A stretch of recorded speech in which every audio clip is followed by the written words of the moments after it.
The Jural Assembly Handbook by Anna von Reitz. Section 1. For all the Jural Assemblies. There seems to be a lot of confusion about the Jural Assemblies, so I'm writing this down for all the state Jural Assemblies at once. Although state Jural Assemblies are unique and dedicated to their individual state, it is necessary for everyone to know basic definitions and oppositions and roles so that everyone understands what they are doing and why. Jural assemblies are the organizational units of land and soil jurisdiction courts. Jural societies are the organizational units of sea and maritime jurisdiction courts. Jural assemblies assemble, while jural societies associate. Jural assemblies create states and counties. Jural societies create states and counties of blank. As you can now fully appreciate from this brief description, both are necessary in order to properly conduct business on both land and sea. States are geographically defined areas that are under the control of public laws established by the people who live within their borders. States are unincorporated land and soil jurisdiction entities run as unincorporated businesses. States have very simple names: Ohio, Rhode Island, Maine, Florida, Wisconsin, and so on.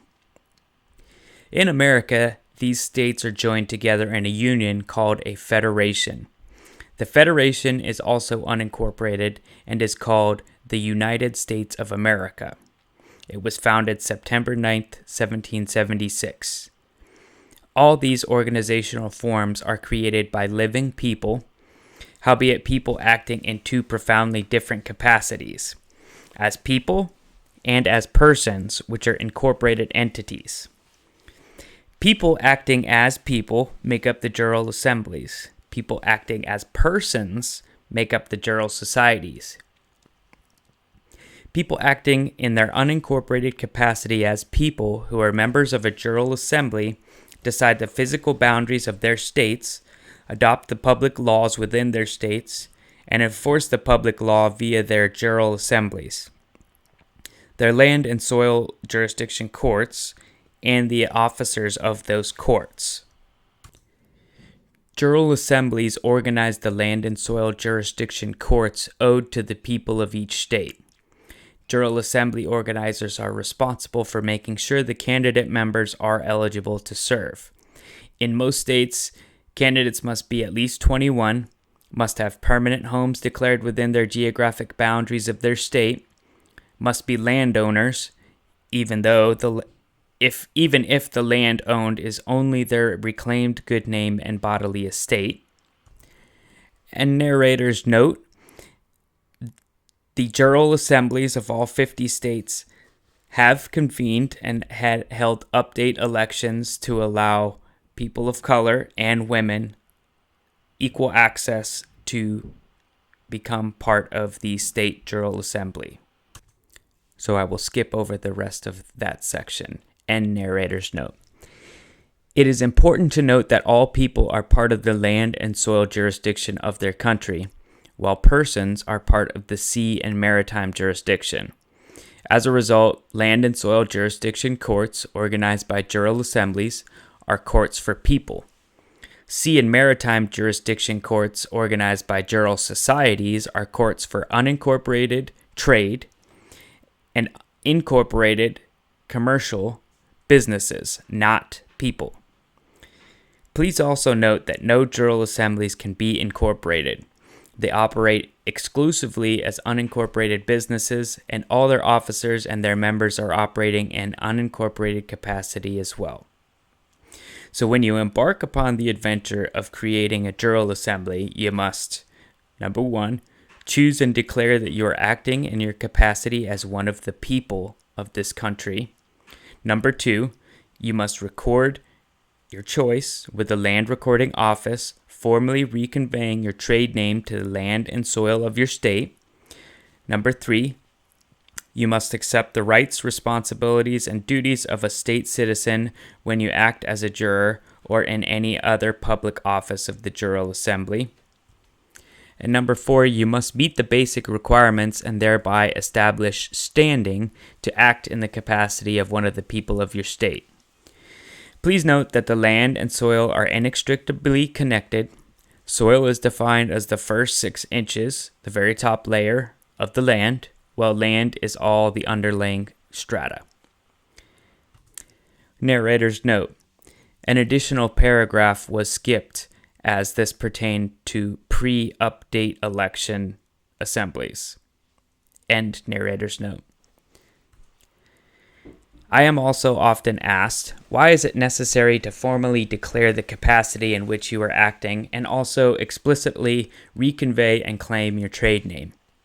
The short answer is that, number 1, you could get into trouble with federal territorial authorities, what I call federales, if you don't, and number 2, your trade name has already been shanghaied into the foreign jurisdiction of the sea, so it requires official, recorded, never registered action on your part to return to the land and soil jurisdiction, which is a fundamental requirement for you to form a Jural assembly.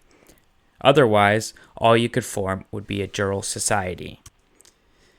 Once everyone has done their paperwork and established their bona fides as people born on the land and soil of one of the American states, or to parents born on American state, or a parent born on the land and soil of one of the American states so as to be an inheritor, this can go back 3 generations for those born in the unenrolled Western states, you are ready to begin. A Jural assembly has offices. All of these offices are held in behalf of unincorporated businesses and entities and are unincorporated offices. Those offices include the local town and county sheriffs entrusted with enforcement of the public law, the land jurisdiction state judges, properly called justices, and the soil jurisdiction county court justices, known as justices of the peace. It also includes court clerks, recorders, bondsmen, deputies, public notaries, and coroners. All of these offices are elected by members of the Jural Assembly, who are the qualified jurors making up the jury pool from which all trial and grand juries are drawn by lot. The land jurisdiction state courts doing business simply as, for example, the Ohio State Court, enforce the public and organic laws of Ohio, including the provisions of the Constitution for the United States of America. The local county courts also enforce these same laws, although there may be even peculiar local laws pertaining to soil and water and security issues of their soil jurisdiction. All land and soil jurisdiction courts operate under the provisions of American common law.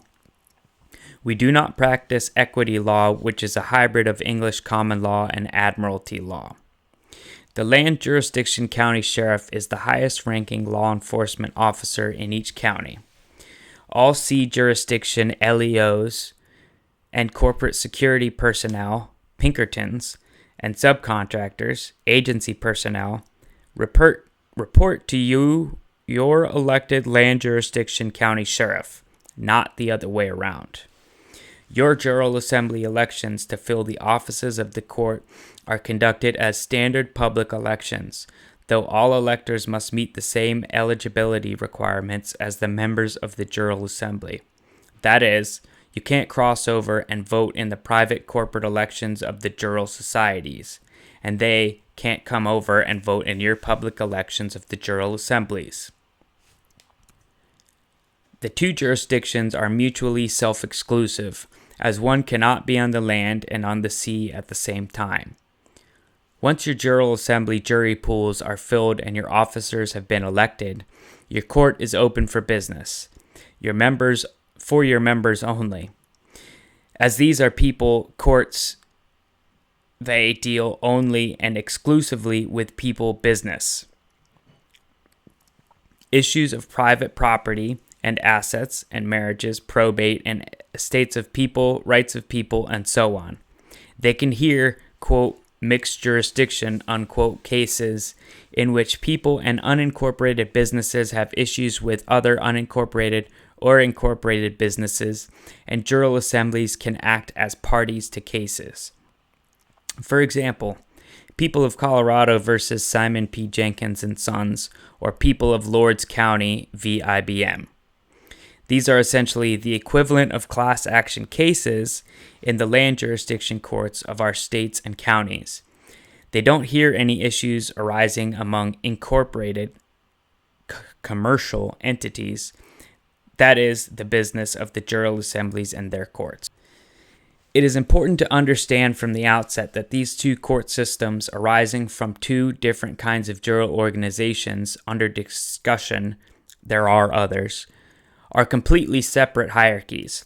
Many people have grown up with the assumption that their state and county are still functioning. And yes, they are, but just by the skin of their teeth. The organizations that were at one point operating the land and soil Jural assemblies have been largely displaced in many areas by private corporate courts operated by Jural societies instead. That is largely the result of the great fraud perpetrated by FDR and by the desire of many persons, as opposed to people, to share in federal racketeering kickbacks such as federal block grants. Many auspices of our state and county local government have been taken over via a surreptitious, secretive, and fraudulent undisclosed process of unlawful conversion, which takes place when a state or county organization is converted to operate as an incorporated state-of-state franchise of any foreign territorial or municipal commercial corporation. No Jural assembly, no actual state court, no actual state county, and no actual county court can be incorporated. Upon being incorporated, people become persons, and the law of the land is converted to the law of the sea, and the courts are operated by Jural societies under international law instead of being operated by Jural assemblies under national and local law. If you think about it a moment, you will see how the process of incorporating everything has been used to promote a de facto takeover of our government and led to the rampant criminality with which we now contend. You can also see how important it is for each one of us to get off our duffs and do the work. Our unincorporated courts still stand over theirs, and our people still stand over their persons. But we must do this work of self-governance, or we will have no country and no justice left. We must awaken our sleeping friends, families, and neighbors and ring the alarm. We must organize our Jural assemblies and operate our states and counties and re-enter all the offices which have been secretively vacated. Millions of us remain to be awakened and much work remains to be done, but there are now Jural assemblies operating in every state of the Union. Posted Friday, January 18th, 2019.